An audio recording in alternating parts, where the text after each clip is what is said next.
Welcome to VGuide TV. In this video, I'm discussing the very important topic of moving charges and magnetism.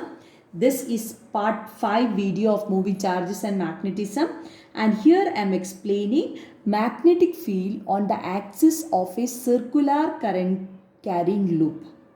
This is a circular current carrying loop.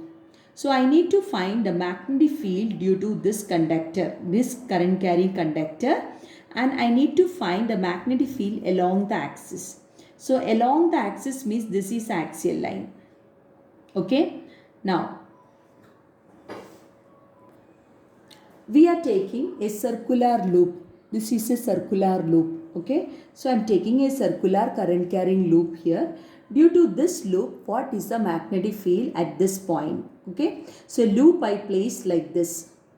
I need to find a field at this point along the axial means like this. Okay, at this end I need to find the magnetic field.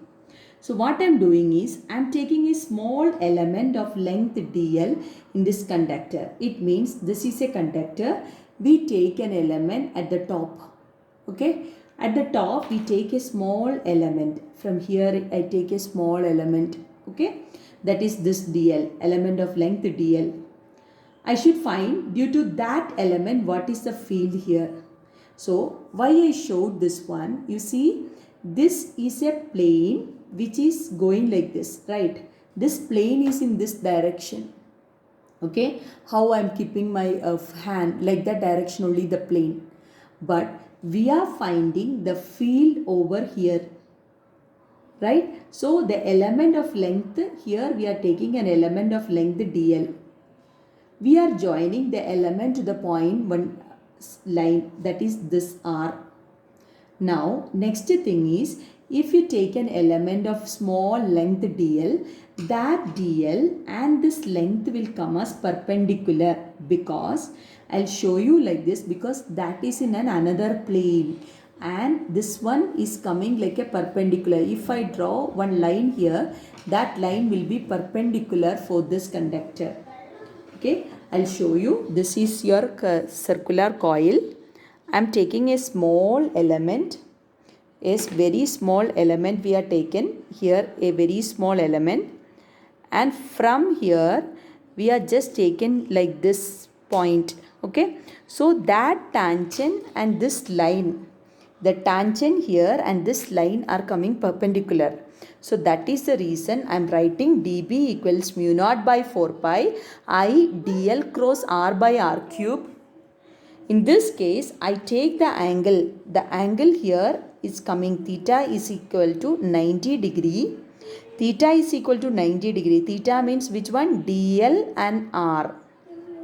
Angle between DL and R we are taking as 90 degree. So that is the reason we are writing an equation mu naught by 4 pi I dl by R square, and is perpendicular to the plane of DL and R, because the magnetic field, what I told, it's very important, the element length and this R, and if you take this one, your magnetic field is showing like this. It means it is perpendicular to the plane of this one.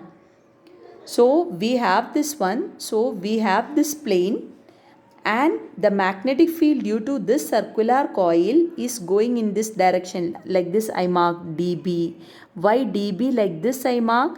Because this dB is lying in a plane perpendicular to which one? DL and R. Okay, so because in diagram we are marking like a two-dimensional, but this circular coil is lying like this. Okay, circular coil is lying like this. So the plane, the magnetic field, this is the plane, right? So the plane is like this, but this plane is perpendicular. This plane is perpendicular. So your magnetic field I can mark dB in the paper only, because that is perpendicular to the plane of the circular coil. I repeat, your circular coil, plane of the circular coil is there. In the plane of the circular coil only our DL and R. For that plane, this dB will come as perpendicular. Okay, your dB is perpendicular to the plane containing dl and r. I hope you understood. So I got a magnetic field dB. Next is this magnetic field. If you resolve it into two components, we get a cos component, a component which is lying along x-axis and another component which is lying along y-axis.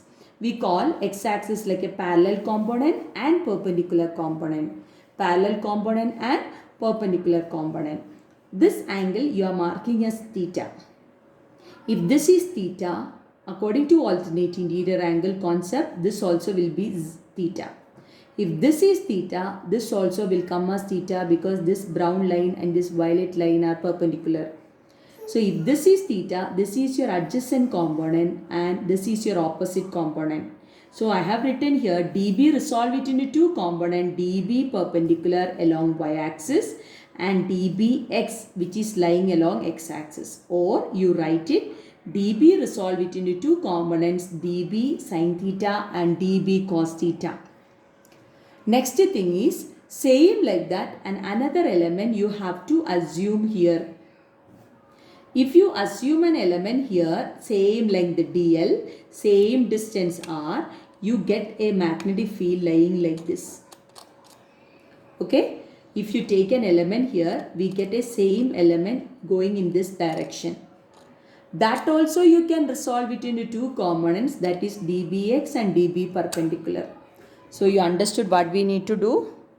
So if you assume a component here, because of that component we get a magnetic field dB. That also you can resolve it into dB sin theta and dB cos theta.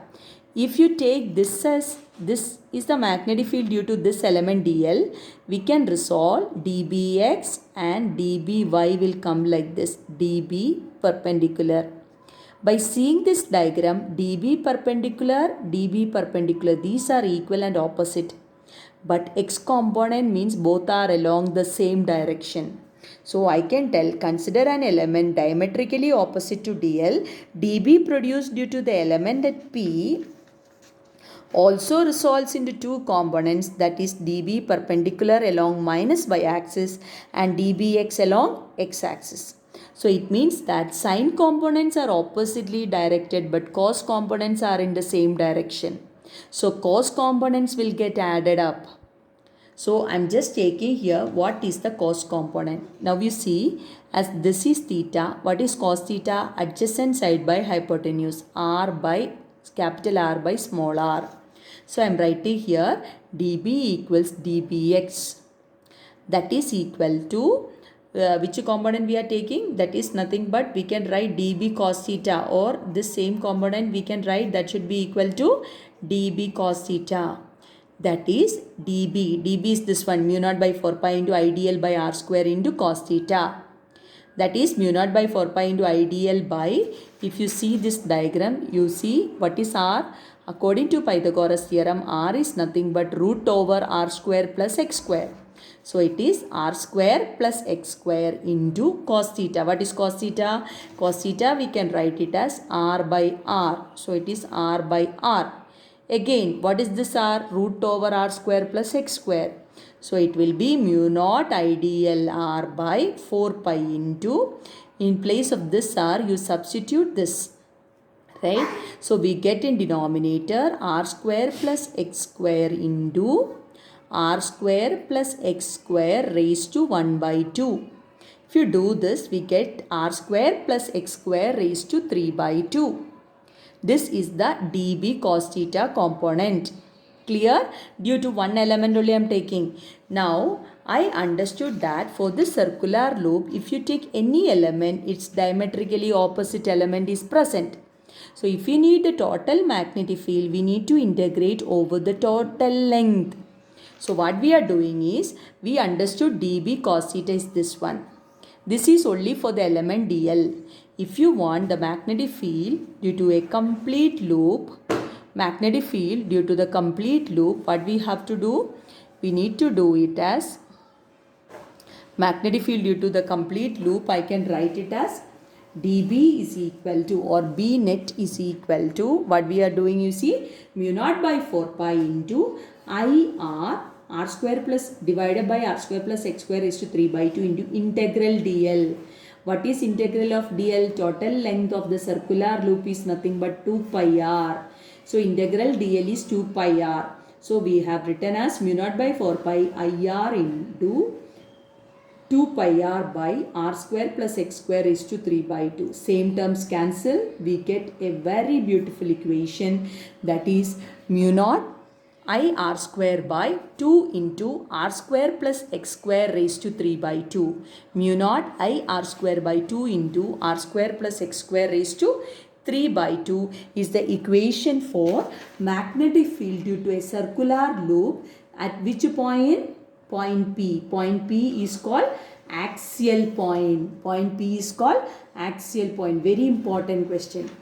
I repeat, we are taking a circular current carrying conductor, carries a current of I, radius is R. We need to find the magnetic field at the point P.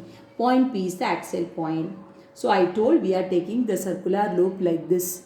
So we need to find the magnetic field here. So I told you we need to consider an element of length dl. Due to that element dl, what is the magnetic field here? So I understood the magnetic field due to this element is perpendicular to this dl and r. And this magnetic field, we are resolving it into two components, that is parallel component, perpendicular component. Now we take another element which lies opposite. Due to that also we get a magnetic field like this. If you resolve this dB into two components, we get dB perpendicular, which is opposite to the first, and dB parallel along the same direction. From that we understood that sine components get cancelled and cos components we need to add it. So the total magnetic field, before that we are writing dB cos theta, what is the value? If you want the total magnetic field, we need to integrate over the total length, and we get an equation mu naught I r square by 2 into r square plus x square raised to 3 by 2 is the magnetic field at an axial point. Now, I have written it again, the equation, the beautiful equation, B axial magnetic field due to a circular coil at an axial point. You can mark it like this, circular coil due to at an axial point. That is mu naught I r square by 2 into r square plus x square raised to 3 by 2. This is your x and this is r, don't forget. Okay. R is the radius and x is the distance from center to the point. Now, if you take, instead of that point, if you take the magnetic field at this point, center, what happens center? X will be 0. If x equal to 0 for this equation, mu naught I r square by mu naught I r square by 2 into r square the whole power 3 by 2. 2 get cancelled, r square r cube get cancelled, and we get another beautiful equation, mu naught I by 2r. I put this one. So very important, significant for this equation. BC, magnetic field at the center of a circular loop, is mu naught I by 2r. Mu naught I by 2r. Now, next I want to tell about the direction of a circular loop. This black color one, what I showed, is a circular loop. That means this is a circular loop. And a current is going like this. See my hand, how I am putting this like this. See, in this direction. How my thumb is pointing. Thumb is pointing up. It means that due to a circular loop, if you see, if you keep the circular coil like this, magnetic field is going up. So that is this arrow mark they are showing. It is going out. It is going up. See here how I am showing. The current is going like this. How is my thumb pointing? Fingers gives the direction of current and thumb gives the direction of magnetic field for a circular current carrying loop. Fingers gives the direction of current and thumb gives the direction of magnetic field. So this is the magnetic field lines they are given. Curl your right hand around a circular wire. Fingers point the direction of current and thumb gives the direction of magnetic field. So in short, in this video I discussed about circular current carrying loop. For a circular current carrying loop, magnetic field at axial point is mu naught I r square by 2 into r square plus x square raised to 3 by 2. But if you take the point at the center, magnetic field is mu naught I by 2r. And according to your right hand thumb rule or right hand rule, we can use that this fingers gives the direction of current and thumb gives the direction of magnetic field. So they are given this as the magnetic field of a circular coil. Magnetic field of a circular coil. Thanks for watching V Guide TV. Subscribe our channel for new videos. Thank you.